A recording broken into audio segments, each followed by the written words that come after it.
We now move on Thank to you. our panel discussion on deploying AI for climate. At a time when the climate crisis demands urgency and innovation, AI offers new ways to understand, predict, and respond to environmental challenges. It's also about governance, access, and impact. This panel will explore what meaningful deployment really looks like. Our session chair is David White, Director, Advocacy and Communications at CDRI. David has been living in New Delhi since 2019, working at the British High Commission, and since 2023 with the Coalition for Disaster Resilient Infrastructure, an international organization founded by the Honorable Prime Minister of India, Shri Narendra Modi, which now has 65 members. Over to you, David. Rita, thank you very much. And thank you to Indiaspora for pulling together this excellent program today and inviting me to be part of it. We have an awful lot to get through in just 35 minutes.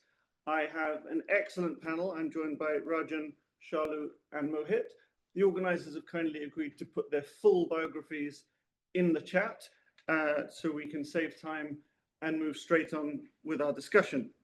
And I'm going to come first to Shalu, because I think Roh hasn't quite joined us yet. So Shalu, I'll come to you first, if I may. What will determine whether the growth of India's AI and data center capacity strengthens the country's climate trajectory? Over to you. Thank you so much, David. And first of all, thank you to the Indiaspora team, MR, Amita, Sri, Sanjeev for hosting this very timely conversation. And it was wonderful to have Mr. Prabhu, who also happens to be founding trustee of CEW, and he set the vision, very aptly, of various pro-climate use cases that AI can further. And I think that is, in brief, the short answer to the question as to how the growth of AI and data center can actually strengthen India's climate trajectory. And I would take an opportunity to give a very concrete example on this front. Ms. Prabhu talked about the climate extremes that are hitting India, which happens to be 7th most vulnerable country to climate extremes in the world. And floods, droughts, cyclones, their intensity is rising year after year. We've been tracking them. We can't stop them, so we must prepare for them.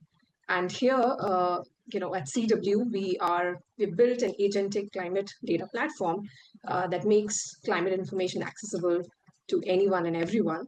And the idea is that users can use climate intelligence on a query mode to understand, what kind of long-term climate risks, be those increase in temperature or sudden events like floods or heat waves, are going to hit which parts of the country at a very granular level, from state to district to ward. And that can then enable a better decision-making and preparedness, and help direct investments in the right parts of the country. So that's one example. In fact, we've used such data and intelligence to actually help 100 plus cities and districts in India already to prepare heat action plans, identify high risk wards, as well as identify locally suitable thresholds for early warning for heat waves. Now, this is one such concrete example where, in absence of potentially AI, developing such plans would have taken at least a decade at such a scale. And we are now going to be partnering with multiple organizations to take it to as many cities and districts as possible. Now, that's one example, but there's a flip side, because using AI, using more and more data also means that we will have to develop data centers, and India is already seeing a lot of growth on that front. The data center capacity has almost tripled in the last 5 years and is set to quadruple in the next another 4 or 5 years. And these are resource intensive. And because we are starting out, there's not as much chatter around its resource intensity as compared to, say, US. Data centers together account for 0.5% of our electricity demand and say 0.02% of our water use annually. But as they grow fast, resource footprint will grow as well, and therefore the need for right policy frameworks and right guardrails on regulations will be very important to ensure that we leverage AI for the right purposes and do so with minimal impact on resources and environment. Thank you. Great. I mean, some really good examples of the wonderful work that I think we all know that CEW is doing across India and internationally. From a policy perspective, where do you see the biggest gaps right now? So this is based on a recent assessment we did. We looked at the policy framework at the national level as well as across Indian states. We studied the policies for data centers set by 15 Indian states, and we find that broadly the current policy framework is attuned to attracting investments rather than setting rights, checks, and balances. And of the 15 policies we examined, only 5 had some sort of sustainability provisions, and these were also more guiding in nature rather than mandatory. So a few gaps that currently stand out that will need to be soon filled include: one, lack of any mandates on data disclosures as to what kind of energy, water are these data centers going to be using. Lack of standards as to what benchmark should they aspire for. So for instance, if we look at water, which is a growing concern around data centers, we don't have provisions on, whether a data center should use, recycled water for cooling, or, they should avoid water-stressed clusters or cities. So those are the gaps that will need to be filled. And similarly on power, there's a lot of opportunity to use clean power that is maybe happening in voluntary fashion, but we could consider bringing in more directions to guide, right kind of investments, and so that data centers also drive sustainability, goals in the country rather than being in tussle with them. So I'll put it that way. Thank you. Great, thank you very much. Ranjan, good morning. I'll come to you next, if I may. Where are you seeing the most credible use cases for deploying AI for climate in India today? Thank you, David, for having me. This is Ranjan. I work for a company called Tech Mahindra, part of Mahindra and Mahindra Group. We have been sustainably nurturing the AI use cases for climate. But I'll give you a different perspective when it comes to how we see the usage of AI when it comes to climate. I'll take a few examples. Look at the telecom industry, like 65% of the capex goes into the networks, and networks consume a lot of power and compute. With AI coming in play, we put it in two parts. One is AI in networks and networks in AI. For example, how you can use AI to make your networks more leaner, make your enterprise more leaner, and also how do you build your next generation network capabilities and use AI within your network to make sure there is a efficiency and you bring inferencing closer to where the AI will be used. So we see a huge amount of use cases when it comes to power consumption of these networks. For example, how you can optimally utilize the power, how you can switch off certain time of the network when they are not operating. Secondly, how you can build better capacity into the networks just to make sure that these are optimally used. Data centers consuming a lot of power. I think Shalu did mention, alluded to that point, but now the usage of the data centers using FinOps with cloud as a great driver, how we can ensure that we can build some controls and use those limitations in the compute more. Payload, I think some of the areas like we are empowering our development community with more AI tools so that they can do the whole software development life cycle in a more optimal way, because there is end of the day you need to consume the resources in terms of how you utilize these tools, how you generate less amount of waste, use the optimum storage, harness some of the capacity, do some predictive algorithms to make sure that you have make the data usage wisely. So we are part of the AI mission for India, Tech Mahindra, and we are responsible to build frugal AI for the community. For example, our LLM model, which is a 6 billion parameter, initially built on a CPU with Intel, but later we deployed onto a GPU. So we can see that there are mechanisms to build AI at scale, but using the right kind of architecture. And when you see globally, there are two set of points which are emerging. One coming from a China, which is more like open source AI architecture, which is very kind of open. You can build a lot of use cases faster. And then there are some vertical stacks coming from the NVIDIA, which is, let's say, they define as a 5-layer cake, right? Starts with the infrastructure to compute to GPU and to applications and data. So India would go a bit of hybrid in a way to make sure that we use the best tech in the ecosystem, but also give more centralize the usage of AI, make it more cost efficient. So that the use cases, whether it is education, healthcare, telecom, I talked about, or agriculture, they can make best use of the compute infrastructure. So the shared compute, more grid infrastructure where you can capitalize on the existing data centers, make them AI enabled, interconnect with them with AI grid. So NVIDIA has launched the AI grid, for example, which kind of brings the capability within the country. You don't need to build necessarily big AI data centers like being built in the Middle East or in the US. You can kind of enhance the capacity of what we have today and make the better usage of it, David. Great, thank you. And I really like your focus on critical, using AI to support critical systems like education, healthcare, telecoms, and agriculture.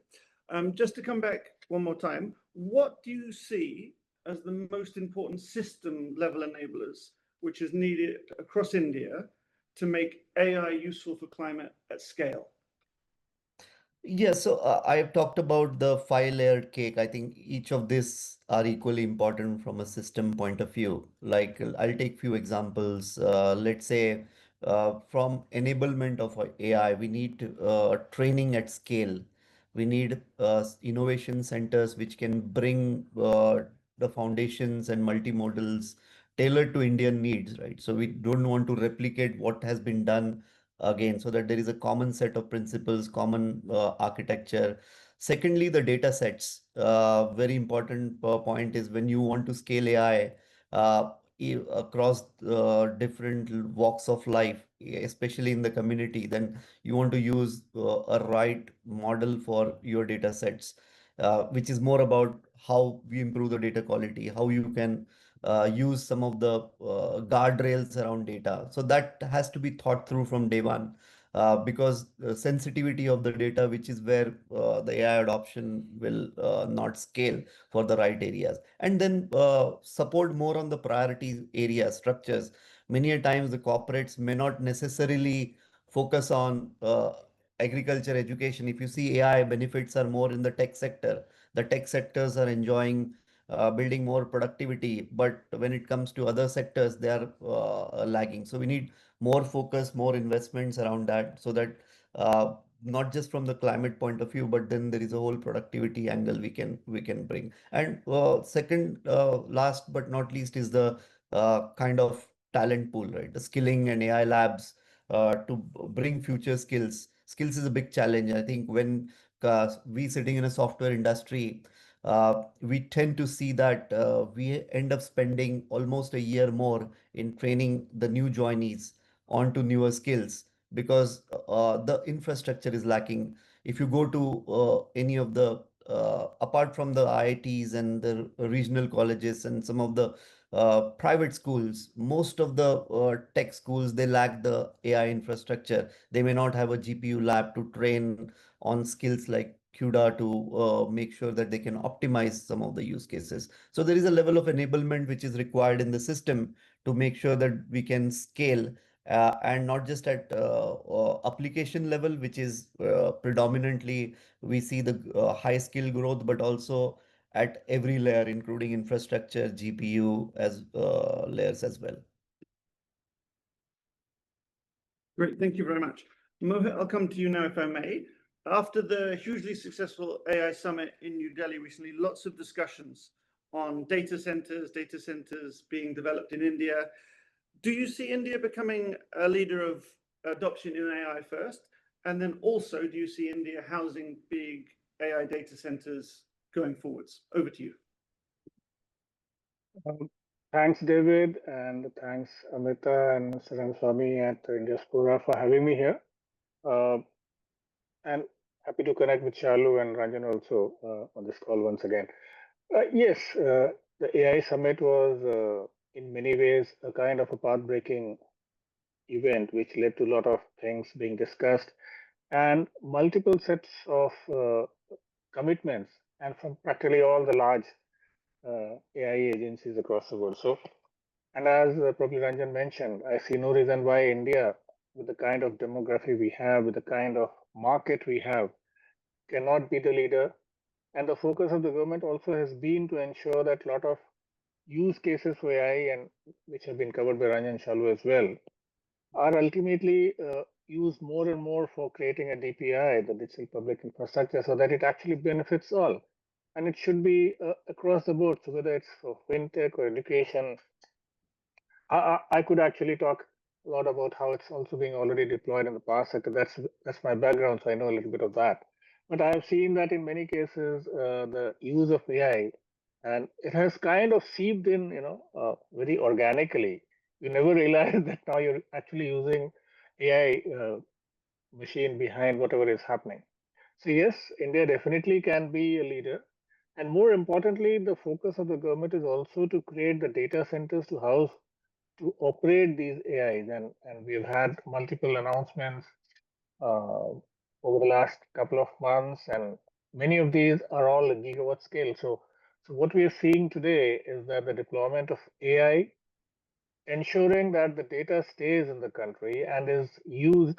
And this has become more and more important now that with the kind of volatility we see across the geopolitical situation we see across the world, India is able to actually operate these things and will be able to operate these things without any disruption. So I'm quite certain that AI as well as AI data centers India will be one of the leaders. And in fact, I think I saw a report a couple of, I think last week sometime, which very clearly stated that outside of US and probably China, which I'm not sure what the kind of numbers are, India is the only country which will probably have the largest number of or largest data center capacity.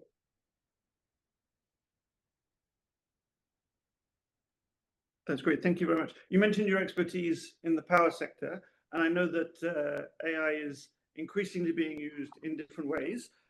What do you think are the most important and innovative ways we're seeing AI used in the power sector across India?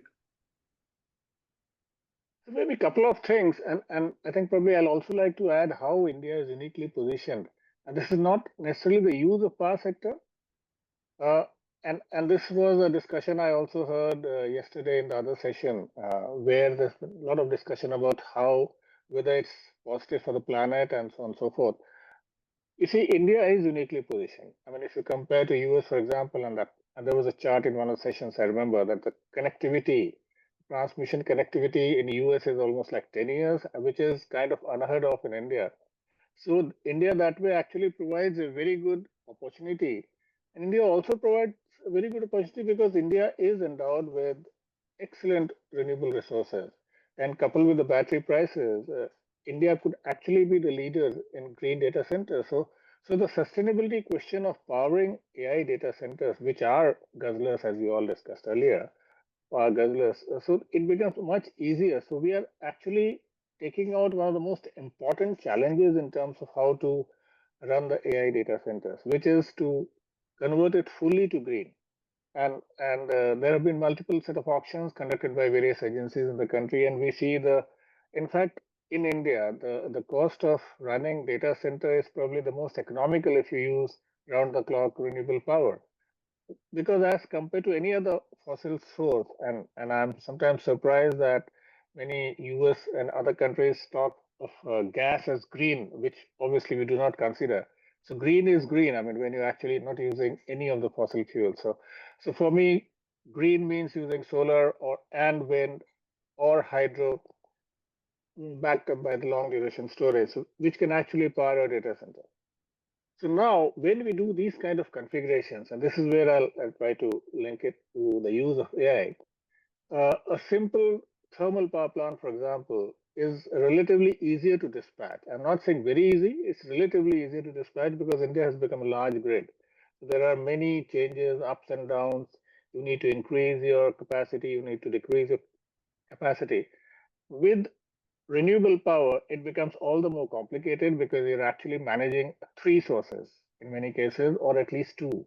So there is a power generation source like solar or wind, and then there is a long duration storage. And you need to seamlessly integrate. And I have been associated with a couple of renewable companies who have actually set up a very, very high level AI based control center for dispatching the power seamlessly so that you actually don't have any kind of disruption, and to ensure that the power is available as per the demand. So these are generally known as controllable or dispatchable powers. And these are very typical use cases, and these would not be possible. I mean, for people who have been linked to the power sector, how an exchange operates, how the power sector operates, the decisions are taken in nanoseconds and milliseconds. So it's very important that we are able to optimize the case, and AI is probably the best case scenario. It's also very important that one of the very typical things in power sector is demand forecasting, because with renewable energy, it becomes very, very important that you're able to forecast demand. And AI has been able to increase the accuracy. I'm not saying it's 100% now, but definitely from where we were like at 90%, you could actually see that it's happening closer to 96, 97%, which is not only a positive for the grid as a whole, it's also actually positive for the power supplier, because otherwise that fellow loses money through various regulations. So these are two very large use cases. And of course, to add to what Ranjan said, there have been typical examples of using AI now more and more I have seen in creating learning models, which are real time, which could actually train our people to work in the power sector. Over to you, David.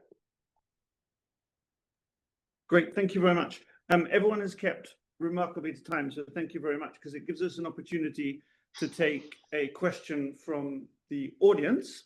And Aresha has asked, how can we ensure AI for climate action remains equitable and doesn't widen the gap between developed and developing regions? Now, you've all, to some extent, touched on this in terms of the need for sustainability, to focus on communities, frugal AI, the need to develop DPI. So maybe I'll come to you in the same order. And if you'd like to take maybe a minute, 2 minutes to address Aresha's question, that would be great. So Shalu, over to you first. Right. I mean, both are great questions and may not have, very direct answers. I think these are the challenges that we'll have to, constantly be watching for and, evolve our policies and approaches. I think that'll be the meta response to this question. But in my view, it's not just about widening inequity between developed or developing countries, but also within countries, right? There are possibilities of that happening as well. So it's really about, I think, what are we putting the AI to use for, and how are we making accessible and cheap for population at the population scale. And at least here, the approach that India is taking in terms of integrating local languages with domestic LLMs, thinking about edge level inferencing so that we can reduce the amount of computing needed and therefore the resources needed for it, and integrate and making it a more domestic approach to it, rather than just going with the models that are being developed in a different context for different reasons, is the way how other developing countries could also ensure that they're leveraging AI for their own purposes, rather than just trying to catch up with the race. And also, perhaps we need to put in place some more governance mechanisms that are tracking what are the implications of AI, and are the benefits actually translating beyond the promises being made. And that's sort of the response to your second question, Arisha. That's the only way to know, is there harm being done first, And then how do you develop mechanisms to compensate for it and prevent future harm? Right now, we are in such a nascent journey that it's impossible to put governance mechanisms into place, and shouldn't be too hard. Otherwise, we will kill the innovation. So, and I hope that across various levels of governance with participation of local community members and different kinds of user segments, we should be able to avoid perceived harm, and given the pace at which this technology is evolving. Great, thank you. And I think your focus on multi-language models, or models able to input and provide data from multiple language sources, is really important and perhaps not discussed enough at events like this. So thank you for bringing that up. Rajan, over to you. Yeah, so I'll give you a very real example. When Sam Altman visited India four years back, and our CEO CP Gurnani and he told that India cannot build a LLM model from scratch, and we took a challenge and we built it in less than 400K Indus model, which has 250 Indian dialects, and we didn't even knew those dialects, and we did it through open source, and we created the very frugal stack and rolled that out, and it is one of the most downloadable, top 10 downloadable model on Hugging Face. So what that tells you the story that the AI is available for everyone. It is more open source than we think. What is lacking is the entrepreneurs. Uh, we are now gifted to have so many entrepreneurs who are doing so many beautiful things in AI. So AI, there are no roadblocks. It's not like enriching uranium, which is more controlled between the West and the developing countries. Recently, India enriched thorium to deliver the similar power requirement. So there is an innovation at heart in the developing world, where they know that the resources are scarce, but they can scale faster.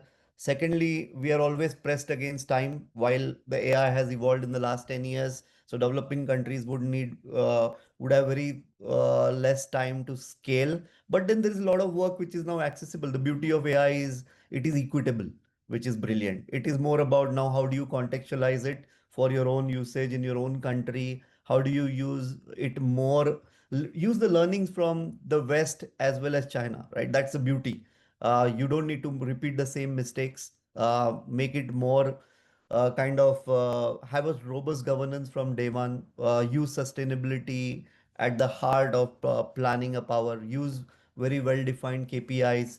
Have the measurements in the corporates from adoption. So there's a lot we can do, and I think I don't see that as a great barrier. It is more about time. I think we are already seeing huge amount of progress when it comes to AI in the developing world, especially India is taking it boldly and making a lot of strides.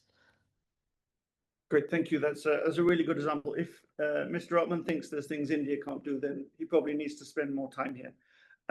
Mohit, over to you. Yeah, thanks. I think if you look at it in a very simple manner, you see, if you want to make it equitable, ultimately it boils down to the cost. So I know this is not something we or I can advise to people like NVIDIA and say how to bring the cost down of a data center or the AI processing.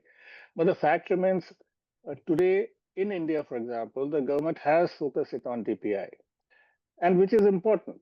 One very simple example of how this can be taken further has been in the case of uh, power sector. So I'm sure all of the people sitting in the room are aware of how India actually rolled out the United Payments Interface (UPI), and it has become probably the most equitable and inclusive mechanism for financial inclusion. Similar attempts are underway in the case of United Energy Interface, and I know probably Shalu is much better placed to talk about that. But that is something which is using AI as the backbone to allow use or transfer or sale of power in real time, and that probably would not be possible if we do not have AI. So there are multiple set of examples, but the fact remains that if we have to look at equity, I think I tend to agree with Ranjan that AI is organically equitable. I mean, you don't actually need to do it. So the most ubiquitous thing is when you open your search bar and the first thing you see is AI mode, and Google is literally forcing everyone to go down the AI road. So it's not as if it's not there, it's right there staring in your face whenever you open your laptop or mobile or whatever. On the other question of AI driven climate decisions, and this I feel kind of jilts back into what I said, that India, for example, is uniquely placed to actually create the greenest data centers, the greenest powering of the AI. So in case of India, and I like to thank Amita for saying love the belief in India. So I totally agree that we are actually quite uniquely positioned. So if at the root level or at the very, very basic level, we are not taking it, we are taking a decision. I'm sorry, we are taking a decision which is not dependent on climate. We're actually taking climate out of the question. And it automatically doesn't, it's a kind of a fail safe. It already has a backstop there. So I don't see why, in case of India or green data centers, for example, this should be a challenge. Great, thank you very much. One of the great things about Indiaspora is it's not just a growing network around the world. They don't just organize great events, but they're trying to drive positive change. So looking forwards, I'm going to ask our three experts for 2 to 3 practical actions which could be taken in India over the next 1 to 2 to 3 years to ensure that AI supports India's climate goals. And I'm going to go in reverse order, and I'm going to come to Mohit first. So Mohit, a minute or two or three really practical short-term actions that India can take. So thank you, David, for actually putting me in the spotlight here. And yes, I think part of that was already answered by Shalu when she said that a lot of policy enablers which need to be taken care of. And probably one of the things which government has already done and probably needs to push even further is to ensure that a lot of these development of AI in the country is largely focused on DPI. It doesn't mean that the organizations do not do it for various other activities. I'm sure they're doing and using it in multiple set of, whether it's for organizational use or for large scale compute. But what is also happening is, what is also required is that we ensure, and that is something which we at IECC have very clearly suggested to the government, is that when the government does come out with a national data center policy, which I believe they're in the process of, or almost in the process of finalizing, one of the key elements should be that it should be based on green. So all the incentives which do flow into that should be largely dependent on whether or not the people are using green power for doing all their compute. So that's very important because sustainability has been at the core of what we have been doing, and the government has been very clear. So whether you talk about a target of 500 gigawatts renewables by 2030, or as per our initial work into looking at how it should be at by 2035. So we see a very clear case that AI could be one of the largest consumers of green power in the country. So I'd probably push at these two things to ensure that the data centers or the AI use is largely, or at least over 95% dependent on the use of green, and the focus on DPI so that inclusion happens. Thank you. Great. Using AI to drive the green revolution even further and support DPI. 2 very positive, tangible recommendations. Thank you. Ranjan, I'll come to you next, if I may. Yeah, so I think I would focus on 2 aspects. On in how do we reduce the training cost of the models, right? So which would mean that the whole procurement around and the regulations around building data centers, procuring chips of multitudes of architecture. Today, you can have not just have NVIDIA, but also have the Google chips, or the Cisco's AMDs of the world building some chips, or even China is building advanced AI chips. So procurement part of the infrastructure to be more seamless, the cost not to be just borne by the corporates, but the government can do significant things, treat it like more like a national kind of infrastructure, enable the training part, inferencing part, obviously how we make it more cheaper, because once we make the training cheaper, the inferencing can be beneficial. And building, incentivizing the telecom companies in India, whether it is Jio, BSNL, or Airtel, to be more incentivized to kind of bring a lot of GPU compute in the inferencing places, because they are best controlled to do that given the landscape in India, and plan it ahead then becomes an afterthought. So those are the two things, because end of the day, if the AI is not affordable for the enterprises, they will not they will experiment, but it will not the adoption won't be at scale, is how I see it, David. Absolutely. It needs to be affordable, and the workforce needs to be there and trained to use it. Thank you very much. Shalu, over to you. The last word, your recommendations for the next 2 years in India.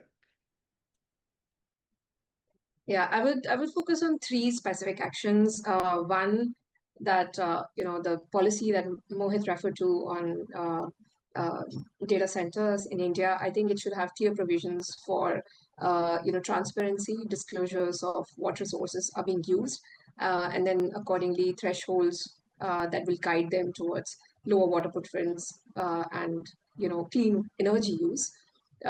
Second important aspect is of siting, and in place of very project specific siting that is happening at the moment, project to project, we need to move towards integrated water, energy, land nexus based siting, where we can avoid areas that will worsen environmental footprints of these centers wherever they come, and apply some zoning mechanisms there. And thirdly, I would say, complementing what Ranjan mentioned, how do we make local and vernacular information and data available for the training of these large models, which are potentially training on information available in English, and therefore maybe locking in biases, and that's where that inequity between developed and developing countries could come in.